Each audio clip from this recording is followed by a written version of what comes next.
Hi, and welcome back to the channel. Today I'll be going over my delivery experience for my 2021 Tesla Model Y. I ordered a blue Model Y long-range all-wheel drive on April 3rd, and almost 2 months later, I was driving home in my new Tesla.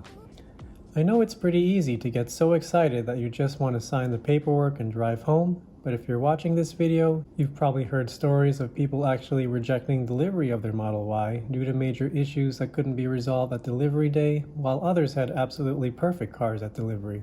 You never know what you're going to get, so it's always a good idea to take the time to go over exactly what you're paying for before you take it home. In this video, I'll be going over my delivery experience at Tesla's Devon, Pennsylvania location, some minor defects the service center fixed before I accepted delivery, and a couple issues I noticed after taking delivery. Be prepared to spend 1 to 2 hours at the delivery center to thoroughly inspect the car, to allow Tesla enough time to fix any issues while you wait, and to complete your delivery paperwork. First, let's go over how to pay for your Tesla. After your VIN is assigned, Tesla will let you know they're ready to accept your payment. In fact, when you log into your account, you may get a screen that looks like this, asking you to pay off your remaining balance prior to delivery. What they don't tell you is, at least in Pennsylvania, you also have the option to bring a cashier's check with you on delivery day. The only option that appeared in my account was to submit a secure payment directly from a checking or savings account. However, my delivery center confirmed that Tesla does accept certified cashier's checks, which I would highly recommend, because if for any reason you decide to reject delivery, you can choose not to sign the delivery paperwork, you can ask the bank to cancel the check, and the money goes back into your bank account. On the other hand, if you had given Tesla your bank account information and made payment prior to delivery day, there's no telling how long it would take Tesla to get your money back if you decide to reject delivery. Next, let's go over the exterior. Back when the Model Y was first introduced, panel gaps were a major talking point among early adopters. Fast forward a year later, and most of these issues have disappeared. Well, I say most, but not all, because we did find a minor panel gap issue in the front right bumper area, and another issue with a door trim piece out of alignment. Fortunately, the Tesla Service Center did fix these issues that same day before I signed the paperwork, as you can see in these pictures. There were also some minor paint blemishes, as you can see, and Tesla buffed these out, as you can see here.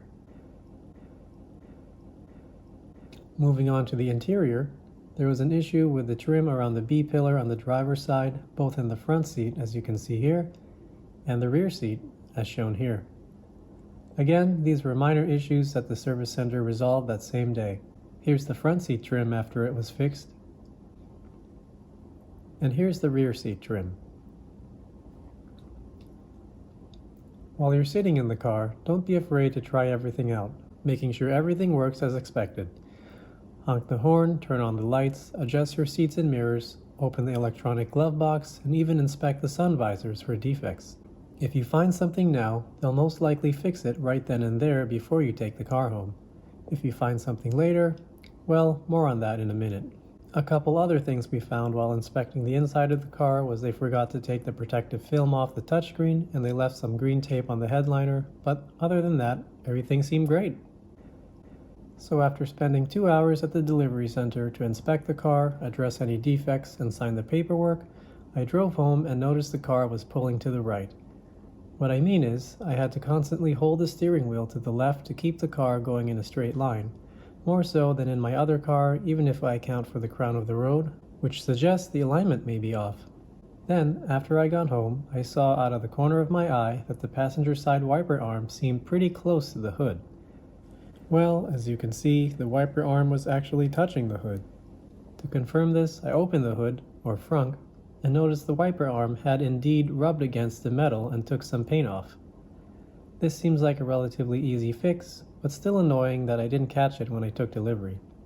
The last thing I noticed is that while driving on bumpy roads, I would hear a rattling noise from what sounds like the seats, which again isn't a major issue but is something I'd like Tesla to fix. These were all just minor issues, so I made a service appointment on the Tesla app 2 to 3 weeks out to address these things, and I'll let you know how everything turns out. Thanks for watching, and if you have any questions, feel free to leave them in the comments below. And if you like this video, be sure to like and subscribe. Until next time, this is Brian the Tesla Guy.